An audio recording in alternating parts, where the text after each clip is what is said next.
মানুষ মারা গেলে চারটি কাজ ভুলেও করবেন না, যে চারটি কাজ করলে মৃত ব্যক্তির আত্মা কষ্ট পায় এবং মৃত ব্যক্তির আত্মা বদদোয়া দিতে থাকে। আসুন আমরা সে চারটি কাজ সম্পর্কে জেনে নিই। আসসালামু আলাইকুম ওয়া রাহমাতুল্লাহ। সুপ্রিয় দর্শক শ্রোতা, দেশ এবং দেশের বাহির থেকে যে যেখান থেকে আমার এই ভিডিওটি প্লে করেছেন, সকলকে জানাই আন্তরিক মোবারকবাদ। সুপ্রিয় দর্শক শ্রোতা, আজকে অত্যন্ত গুরুত্বপূর্ণ একটি বিষয় নিয়ে উপস্থিত হয়েছি, তা হলো মানুষ মারা গেলে ভুলেও চারটি কাজ করবেন না। যদি করেন তাহলে মৃত ব্যক্তির আত্মা আপনাকে বদদোয়া দিবেন এবং মৃত ব্যক্তির আত্মা কষ্ট পাবেন। তো সুপ্রিয় দর্শক শ্রোতা, আসুন জেনে নেই কোন চারটি কাজ করলে মৃত ব্যক্তির আত্মা কষ্ট পায় এবং মৃত ব্যক্তির আত্মা আপনাকে আমাকে বদদোয়া দেয়। প্রথমে বলে নিচ্ছি, এমন একটি কাজ যে কাজটি করলে মৃত ব্যক্তির আত্মা দুনিয়াতে থাকা অবস্থায় কষ্ট পায় এবং বদদোয়া দিতে থাকে, সেটি হলো মৃত ব্যক্তি যখন মারা যায় তার মৃত্যুর পরে তাকে সাথে সাথে দাফন কাফনের ব্যবস্থা করা। কাফন দাফন ব্যবস্থা যদি দেরি হয়, মৃত ব্যক্তির আত্মা কষ্ট পেতে থাকে। অনেক সময় আমরা লক্ষ্য করলে দেখি, কারো সন্তান যদি বাহিরে থাকে কিংবা দূরবর্তী অবস্থায় থাকে, সে সন্তানের জন্য মৃত ব্যক্তির লাশটিকে দীর্ঘ সময় ফ্রিজিং করে রাখা হয় কিংবা বিভিন্ন প্রক্রিয়ায় রাখার চেষ্টা করা হয়। এমনও বলা হয় যে সন্তান দেশে আসার পর 3 দিন পরে ফ্রিজ থেকে বের করে জানাজা হবে বা তাকে দাফন করা হবে।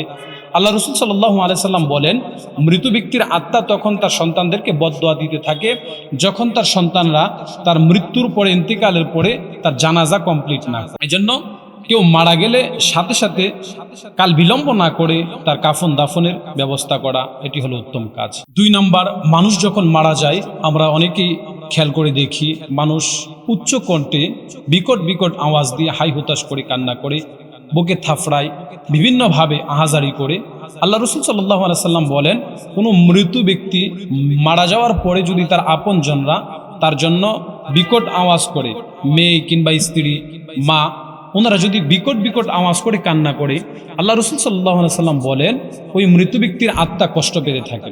কারণ যতক্ষণ আপনি বিকট বিকট আওয়াজ দিয়ে কান্না করলেন, আপনার আওয়াজটা অন্য কাউকে শোনালেন, ততক্ষণ সময় আপনি যদি জিকির করতেন, তিলাওয়াতুল কোরআন আদায় করতেন, তাহলে প্রতিটা হরফের বিনিময় মৃত ব্যক্তির সওয়াব পেতেন। কিন্তু আপনি করলেন কি? কান্না, অতিরঞ্জিত কান্না, বিকট আওয়াজের কান্নায় 2টা ক্ষতি হলো। প্রথম নাম্বার ক্ষতি, আপনার বিকট কান্নায় আপনি ইবাদত আমল করতে পারেন নাই, তাসবিহাত পাঠ করতে পারেন নাই।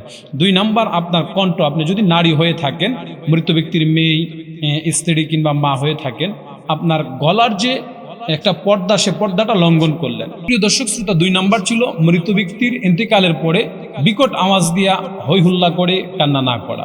হ্যাঁ, কেউ যদি মারা যায় অবশ্যই সন্তান হিসাবে কান্না করা, মা বাবা হিসেবে সন্তানের জন্য কান্না করা, এটা স্বাভাবিক, অস্বাভাবিক কিচ্ছু নয়। তো কান্নাটা যেন শরীয়ত সম্মত হয়। আপনি 2 রাকাত নামাজের পরে কান্না করলেন, নামাজের পরে মোনাজাতের মাধ্যমে কান্না করে আল্লাহর কাছে বাবার জন্য, মার জন্য মুক্তি চাইলেন, সন্তানের জন্য মুক্তি চাইলেন, অটোমেটিকলি আল্লাহ তাআলা মুক্তি দান করবেন। তো সুপ্রিয় দর্শক শ্রোতা, এই ছিল 2 নাম্বার। তো সুপ্রিয় দর্শক শ্রোতা, 3 নাম্বার ছিল মানুষ যখন মারা যায় মৃত্যুর সময় সন্তানদেরকে অনেকে ওসিয়ত করে যায় যে আমার ইন্তেকালের পরে আমার এই জমিটা, ওই জমিটা, আমার অনেক জমি থেকে কিছু জমি আমি মাদ্রাসায় দিয়ে গেলাম, মসজিদে দিয়ে গেলাম, সামাজিক কল্যাণমূলক কাজে দিয়ে গেলাম, এটা তোমরা এই ভালো ভালো কাজগুলো আমি তোমাদেরকে ওসিয়ত করে গেলাম, তোমরা আমার মৃত্যুর পরে সেই ওসিয়তগুলো পালন করবে। হ্যাঁ, যদি এটা শরীয়ত সম্মত বৈধ হয়। তো সুপ্রিয় দর্শক শ্রোতা, অনেক সময় আমরা খেয়াল করে দেখতে পাই যে এমনও কিছু কাজ করা হয় যেটা শরীয়ত বিরোধী, ইসলাম বিরোধী কাজ।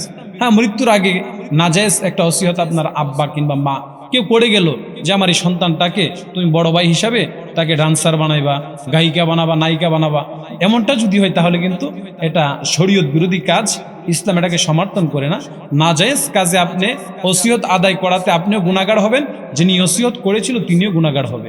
তো আপনাকে লক্ষ্য রাখতে হবে, আপনার বাবা যদি কোনো ভালো বৈধ কাজের ওসিয়ত করে যায়, আপনার মা যদি কিংবা মৃত ব্যক্তি মৃত্যুর পূর্বে যদি আপনাকে কোনো বৈধ কাজের ওসিয়ত করে যায়, তখন আপনার করণীয় হলো সেই ওসিয়তটাকে আদায় করা। যদি সন্তান হিসেবে আপনি আদায় না করেন, তাহলে আপনার আব্বার আত্মা কষ্ট পাবে কিংবা আপনার জন্য বদদোয়া করবে।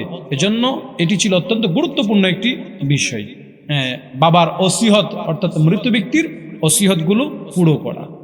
সুপ্রিয় দর্শক শ্রোতা, 4 নম্বর বিষয় হলো, মানুষ যখন মারা যায় আমরা সামাজিকভাবে লক্ষ্য করলে দেখি অনেকে এসে বলে, আহারে লোকটা অকালে মৃত্যুবরণ করলো, এত অল্প বয়সে কেমনে মরল। হ্যাঁ, অকালে মৃত্যুবরণ করা কথা বলাটা এটা আল্লাহ তাআলার নির্দেশিকার উপর কেমন যেন একটা বৃদ্ধাঙ্গুলি প্রদর্শন করা হয়। এই কথাটা সম্পূর্ণ শরীয়ত বিরোধী। এই কথা আপনি বলতে পারবেন না।